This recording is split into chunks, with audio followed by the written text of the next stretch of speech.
becomes more common the more outreach you do. What happens when you've had at least one touch point with every company in your industry? We're running into this right now. We actually ran into this a few months ago because our sales team is reaching out to about 150 people each per week. And there are only really about 2,000, 3,000 digital agencies that fit. So they were going to run into it quick.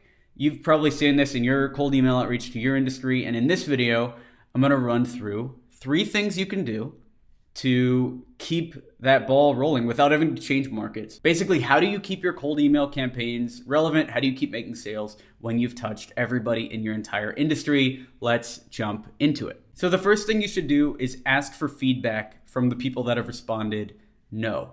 Here is an email that one of our sales guys, Berman, recently sent out to insurance companies in the United States. And we went over this last week. So I'm not going to run through what the script is or how to improve. If you want to see that, check out last week's video. But I show you this to show you Laura's response. So Berman sent this email out.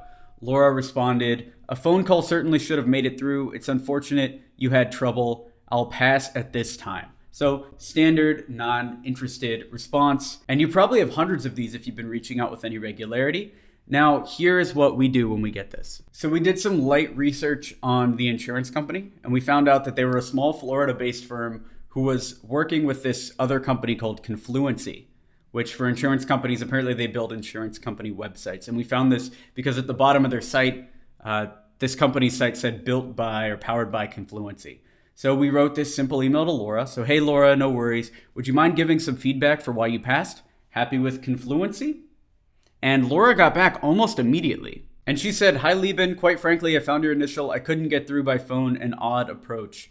Thanks." So if we go back to the email we sent, now we know in the future, couldn't get through to you by phone, so I thought email might be more convenient, is probably a bad way to start the message. Or maybe there's a better way to do it. We know we have to rewrite that first line now. So homework for you. For everyone that's responded no to your campaigns, as long as they're not aggressively like remove me from your list, but even if they are, you can still send this quick feedback email. You don't even have to do research, but that will increase your conversion rate. You could even just send something like this, and they'll give you feedback that will help you improve your campaigns going forward. Then the next step is to optimize your cold email campaigns. I've got a checklist you can use here. There's going to be a download link at the bottom of this video, but it runs through the step-by-step process of rewriting a cold email campaign that you can use. To quickly recap, it's make sure the leads are coming from a qualified place. So are you emailing the right people? Rewrite the subject line until you get an 80% open rate, and then look through the body of the email for these 3 things, right? Does the first line do a good job of saying why you're reaching out?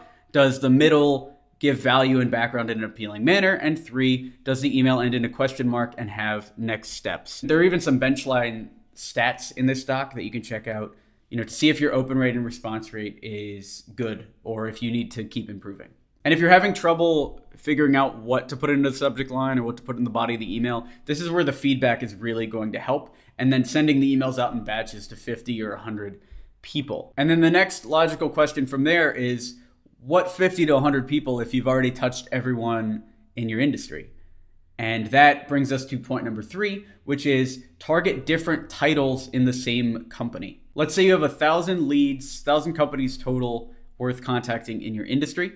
If you reach out to the CEO, that's 1,000 contacts. But then if you reach out to the CMO with the next drip, there's another 1,000 right there you can reach out to. Maybe you reach out to the CTO after that, or you reach out to a director of marketing underneath the CMO or an SVP. Like there are many people at each company. You can turn 1,000 leads into 10,000 leads just by reaching out to 10 different titles. And that's the next step. So take these optimized campaigns, batch them in groups of 50 to 100, and test them based on the feedback you're getting until you can get your emails to these benchline stats. If you like this video, feel free to give it a thumbs up. Let me know in the comments if you found this useful, or if you have any questions about raising your benchline stats. Subscribe to this channel for more B2B sales training. And if you need marketing support for your digital agency, check out experiment27.com. Thanks.